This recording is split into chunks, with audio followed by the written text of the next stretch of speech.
morning, and welcome back to another episode of The Nerd Out. I'm your host, Lyle. I am Jack, and welcome back. It's Easter Monday. We are celebrating an Easter Monday. That's right. So we had a great night last night. It was a good time at church. It was a great night. I told you it was cool. Out front, welcoming people, and an Uber car pulls up, and 3 college students get out, Ubered over from U of A, and it was cool to see the diversity of people, and just it was super fun. So and we even had usual with Easter, you get to see all your normal people, like just yes, where everyone spreads themselves out over, over just a all few come weeks. on one Sunday, and you get to see plenty of folks. It was a great night in that way. It was great. It was cool to have everyone there, and a ton of kids, which was awesome. Yeah. So 38 in kids. We think Matt said we did 247 overall, which last Easter we did 244. So the Easter before that over 200. So it's just fun, to get to worship together with the vast majority of the people who call Element City Church their home. Yes. So it's great. And the other praise was that the air conditioner was functioning this week. So thank you, Lord Jesus, for hearing our prayer. That's right. And if you are the praying type, please continue to pray that the pump in the air conditioner will work until it can be replaced. So yes, a new pump has been ordered and on the way, but it's 3 weeks away. Yeah. So, yep. But we did it. We did it with air conditioning.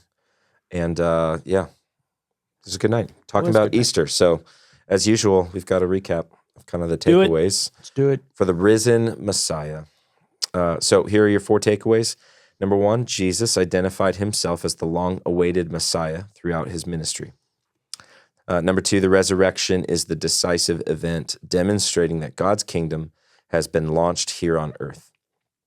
Thirdly, Jesus fulfilled hundreds of Old Testament prophecies about the Messiah. And lastly, the resurrection demands a decision about who Jesus is, liar, lunatic, or Lord. As C.S. Lewis said. The old C.S. Lewis, Mere Christianity, which, by the way, if you've never read that, is a classic and a fantastic book, especially if you're searching about Christianity, trying to get your mind around it. It's a great resource to look into, the validity of Christianity.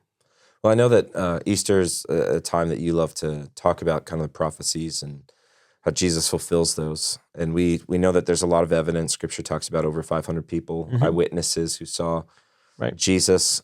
Even Paul, when he's in 1 Corinthians, where he talks about that, it says, some of whom are still living. Right. The idea being, go and ask them if this happened. Get their story. These folks are still around. So we know that. You talked about Peter Stoner. An interesting day, by the way. Thank you for catching you that. to Come on. I thought that was... Yeah, anywho. Did you catch it then? Okay. No, I did not. But once you said it, you barely had even mentioned it this morning, and I put it together immediately. And I was like, wow. Come on. Peter Stoner on 420. It's kind of funny. Yeah. Okay. Not intentional, by the way. It just happened. Yeah. It just happened to. Sometimes we're not condoning anything, by the way, with that. No, we're just saying it happened. In fact, don't. Just say it. Right. We're just saying that it happened on that, the irony of it.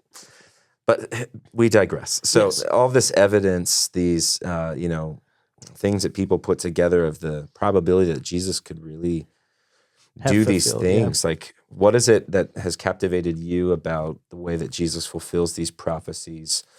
Where does that give you confidence, and how should that land with us today? Even in our postmodern culture where maybe we question the scientific method or correct. Yeah. Our truth versus your truth. Yep.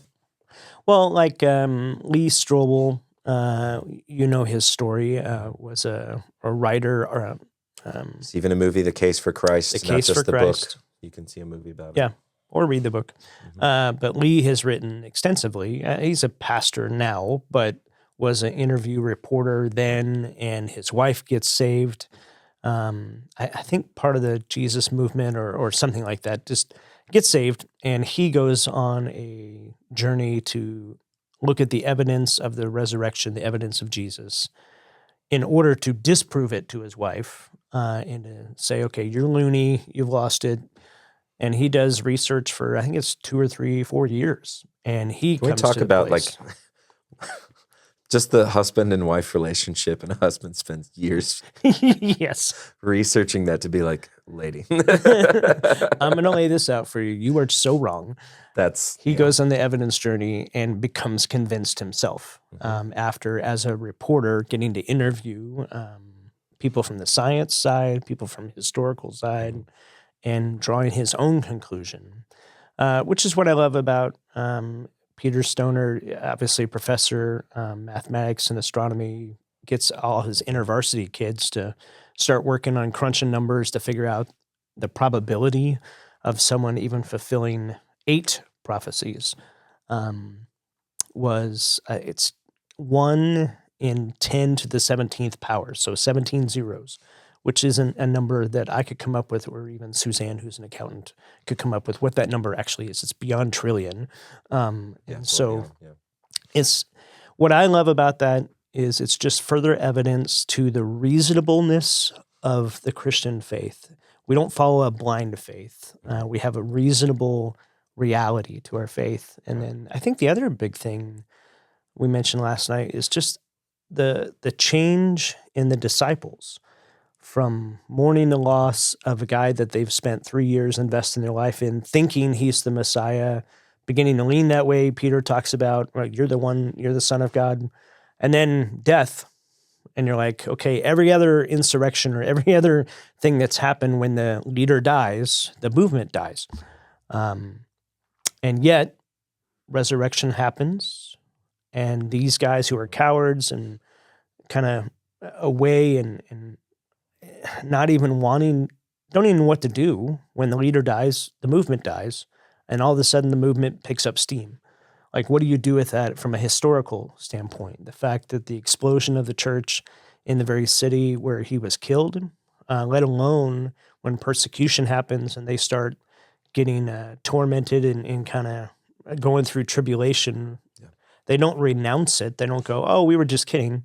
We actually stole the body.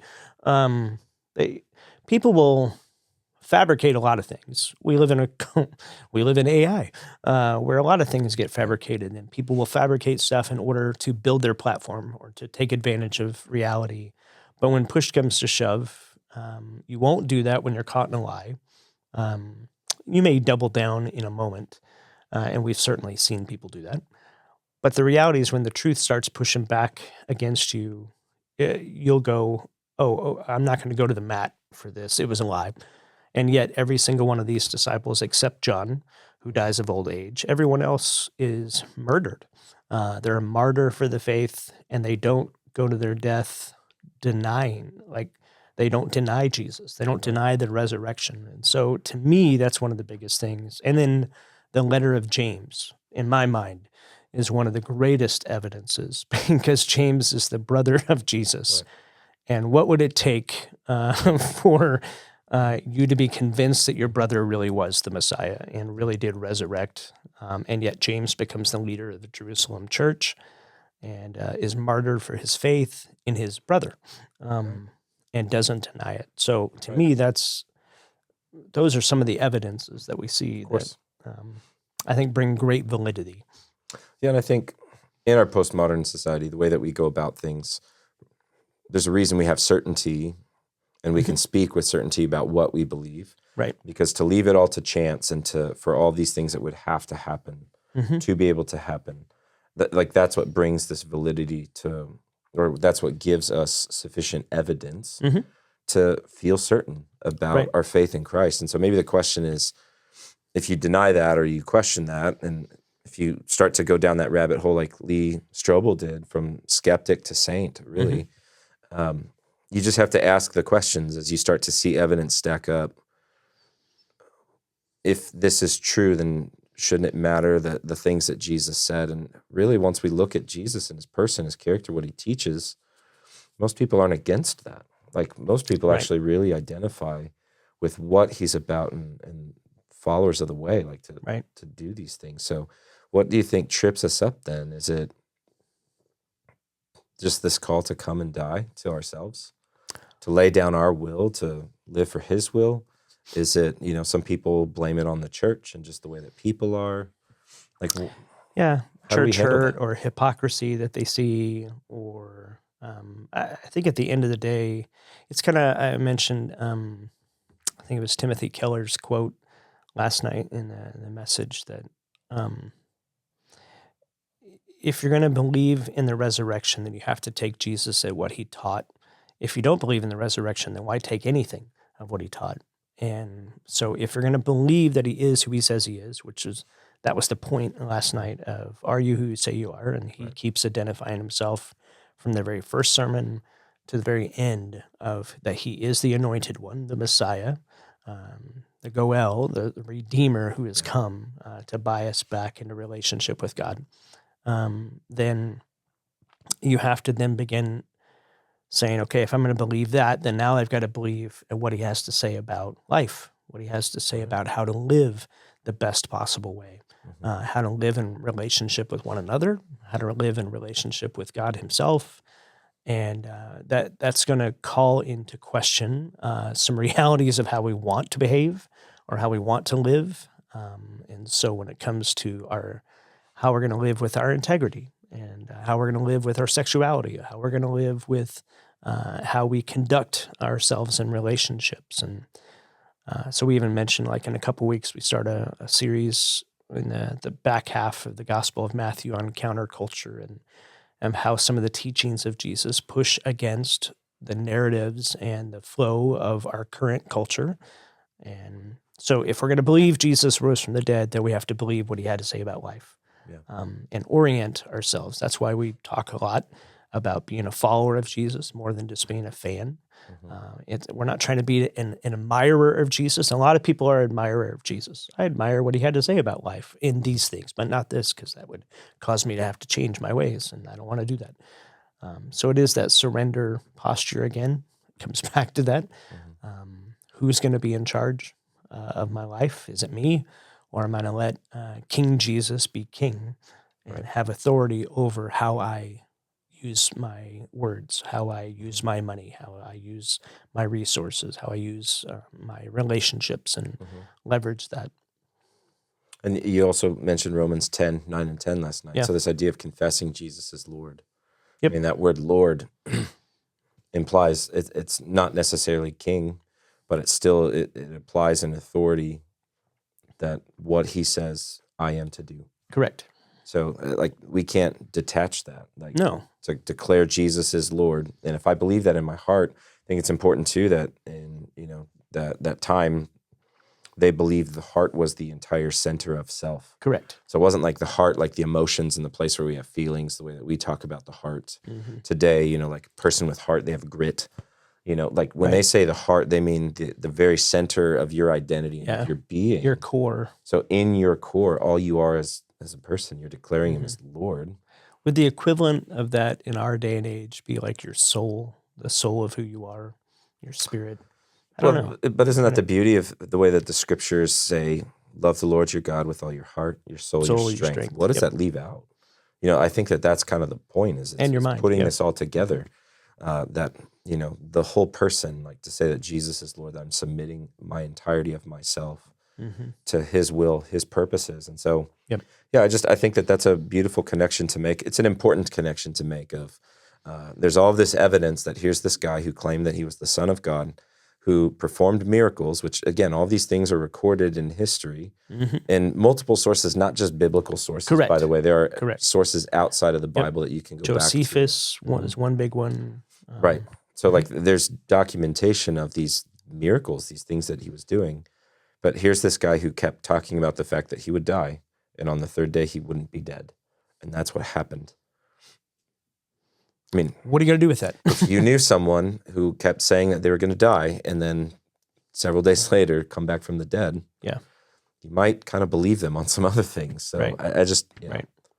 Well, and I think C.S. Lewis, I don't know if it's Mere Christianity or where this is direct quote, or I'm not going to direct quote it, but it's the concept of that the resurrection introduced something into the reality of historical moment that had not happened before, hasn't happened since. And it was the introduction of the kingdom of God. And let's be fair. There were people who died who got back up, but they were healed. Like Jesus healed Jesus people. healed him. Resurrection, what it's saying is a person who died who without any form of help of any kind, like it was the power of God at work through Jesus, the Son of God, that brought him back to life. There was It's no what he intervention. says in the Gospel of John. I lay my life down. No one takes it from me, and I bring it back up. Right. And so, yeah, I think there was one interesting thought that I didn't put in the message, that John chapter 20, I think it's verse 7 or right around there, it talks about that the linen clothes that he was wrapped in, the grave clothes, are laying there in the tomb, and yet the head cloth that would have been around his head is folded up and put somewhere else. So it's a separate spot. And it's an interesting fact that is recorded there for us to see. And there's an ancient Jewish tradition that when a master would get up from the table, they would fold their napkin, put it on the table to signify, I'm not done, I'll be back. Kind of a fascinating thing to think about. Okay, is that what the symbol of the fact that it wasn't laid on the same thing, it was laid somewhere else, like, hey, I'm not done, I'll be back. Jesus, the original Terminator. What? So, picture Jesus with shades. Or speaking of Jesus symbols,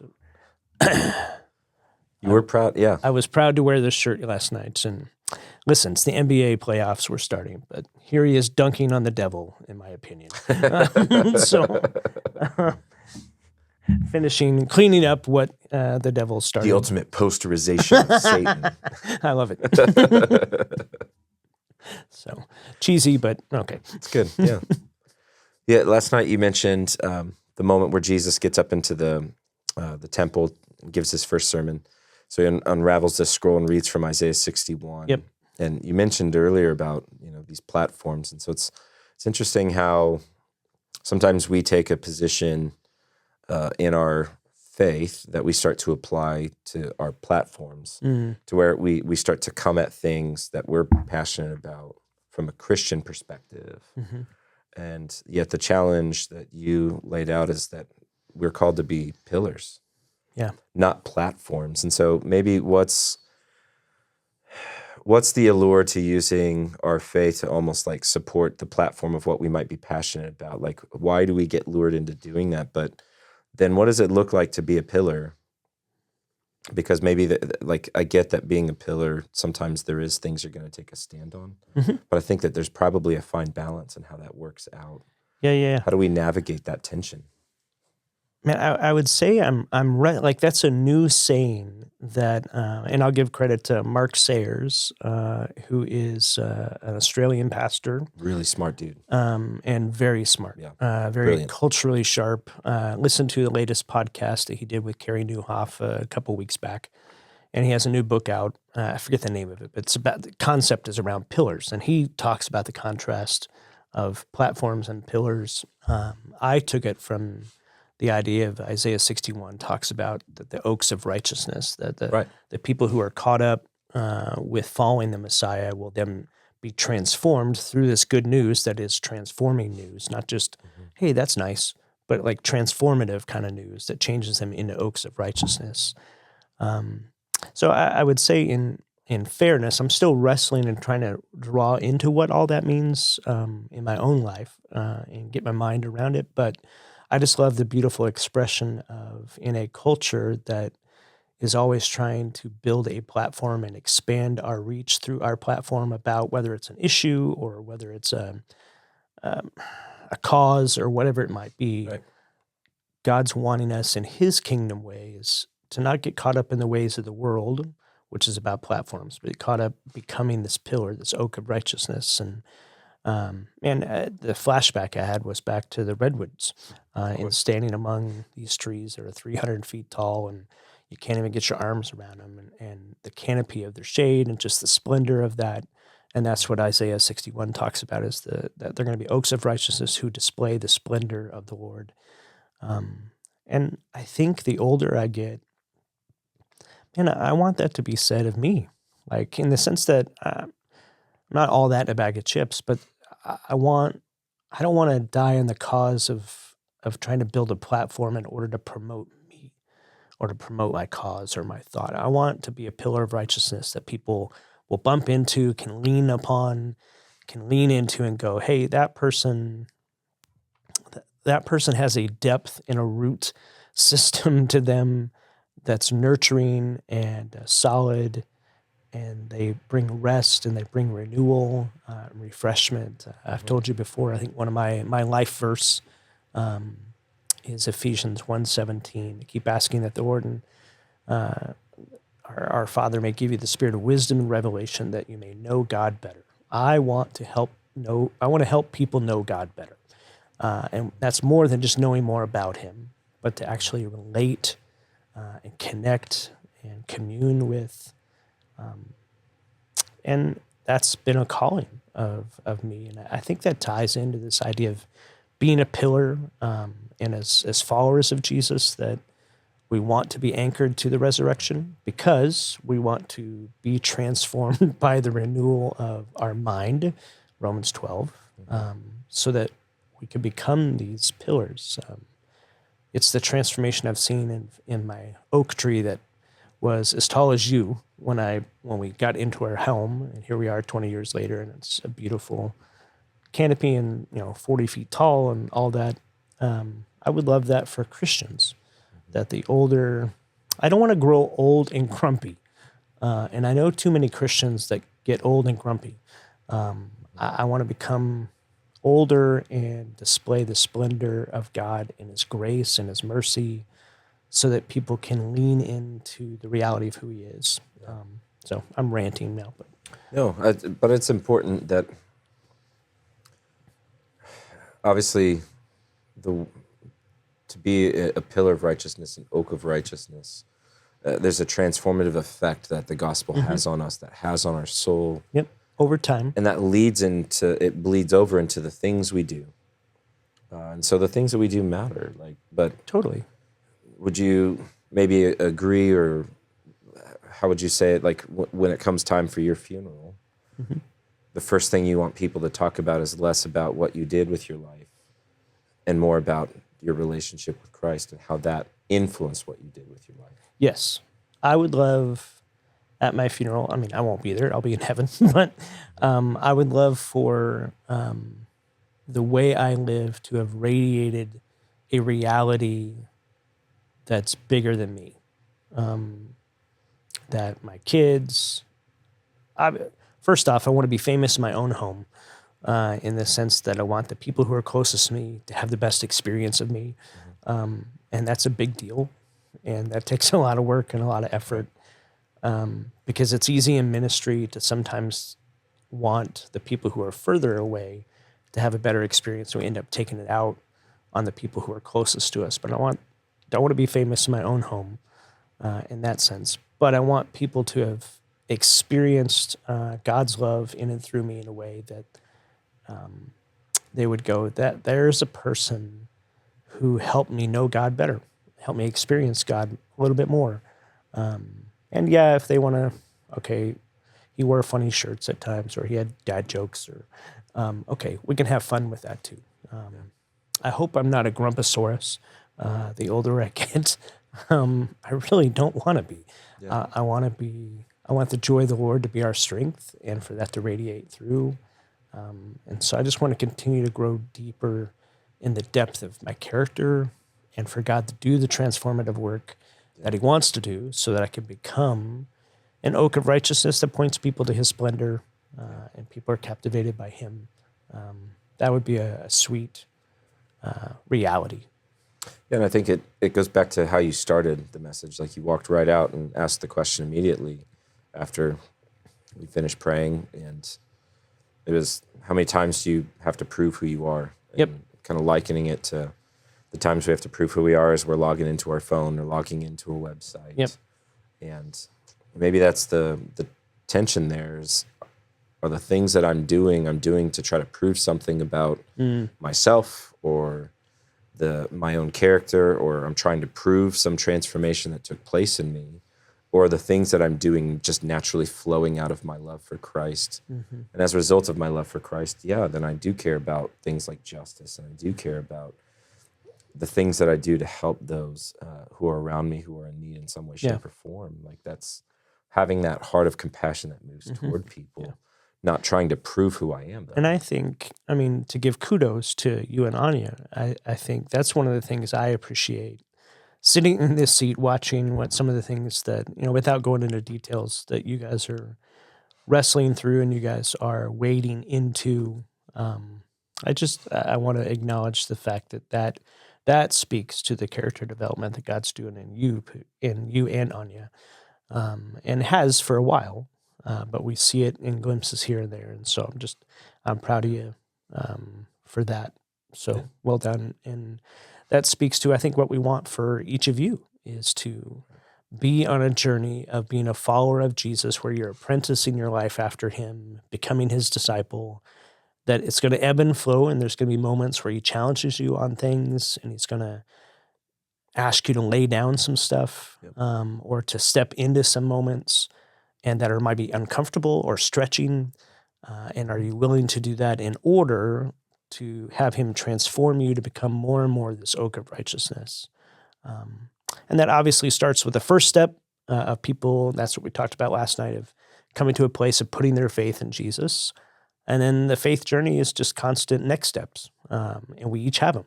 And they're going to be, yours are going to be different than mine, and yours will be different than mine. And it's following Jesus into those next steps. It would have been fun. We talked about Luke chapter 24. It would have been fun to be a fly on the wall, or maybe a fly in the garment on their shoulder, walking with Jesus. And I don't know. I mean, scholars kind of debate, is it Peter? Is that one of the guys that's in this road to Emmaus? We have Cleopas, or Cleopas, I think. And is Peter the other one? Because at the very end of the story, he appeared to Simon. And so I don't know, but something happened for those guys to run the 7 miles back at night to hang out with the other disciples. And then you have poor Thomas, who always gets a bad rap about being doubting Thomas. But actually goes on to be one moment in his life. One moment where he's like, I just want proof. Listen, everybody would want proof, because they're living in the real-time reaction of the resurrection. Well, that's why, like, even when you say, like, here these disciples go from being cowardly, and it's like, I don't know if I would go so far as to call them cowardly. Like, if someone died that I had spent 3 years of my life, like, following, that I was like, man, this person is divine. If that person died, there'd be a lot of grief. Oh, totally. So, like, in that, like, the way that Jesus died, like, of course they're probably like, oh man, they're going to come after us too. We're next. What do we do? That's exactly like, the thought they would trying have. to, like, figure out and just get your bearings of, like, what's the right thing to do in the moment. Like, I would almost say that in fight or flight, they went from flight to frozen. Oh, for sure. Because they're just stuck in this room, like, not sure what the next steps are. And then Jesus just comes through the wall. Which is super awesome. Hologram Jesus. I don't know what you call that. Like, I don't know. I joked about said the Jedi Jesus. The Jedi Jesus moments that you see throughout the gospel accounts. Right. And seriously, like, after his very first sermon, they're taking him to the edge of the cliff to throw him off. And he's just like, not today. And he walks through the crowd. Like, man, it would have been awesome to be there, to see some of that. Although I really enjoy ice cream, and I don't know if like they had YouTube ice cream today would have, like, how he did it videos of, like, the distractions. He's going to get this, and we've got all these hidden cameras. If only. We're going to unveil it. If only, yeah. I think it's a beautiful reality of how Jesus is.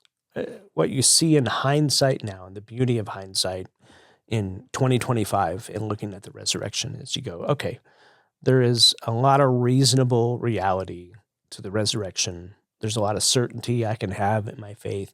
Does that remove every ounce of doubt? Probably not. And that's okay. I think that's the beauty of Thomas, is that Jesus is okay with even some of our doubt, and he continues to show up in the midst of it. The fact that he came back to get Thomas's attention. He'll come back to get your attention and to meet you in your spots of doubt. And I've had those moments where God has shown up and come through to help bring relief and release from some of those doubts that I've struggled with at times. And I'm sure I will have more as I grow. So, Yeah, it's just a natural part of the human experience. And it's beautiful that Jesus doesn't rebuke Thomas at all. He actually specifically addresses Thomas's doubts and invites him to experience reality, to experience truth. And I think that's the hope of this too, is that there are moments where you have doubt. Yes, there's all this evidence and things that can help lend us some credibility and to give us strong reason to believe. But even in moments of doubt, okay, we think back to what we believe, but maybe just give it to Jesus, because that's the cool thing, that he knows how to meet you in your doubt and to come through in ways that reveal his true nature so that you can love him and see that he is who he says that he is. Yeah. Which is the question we started with. Are you who you say you are? And we have to all wrestle with that and try to prove that. And what you see in hindsight now throughout the gospel accounts is Jesus verifying that he really is the anointed one, the king, the Messiah.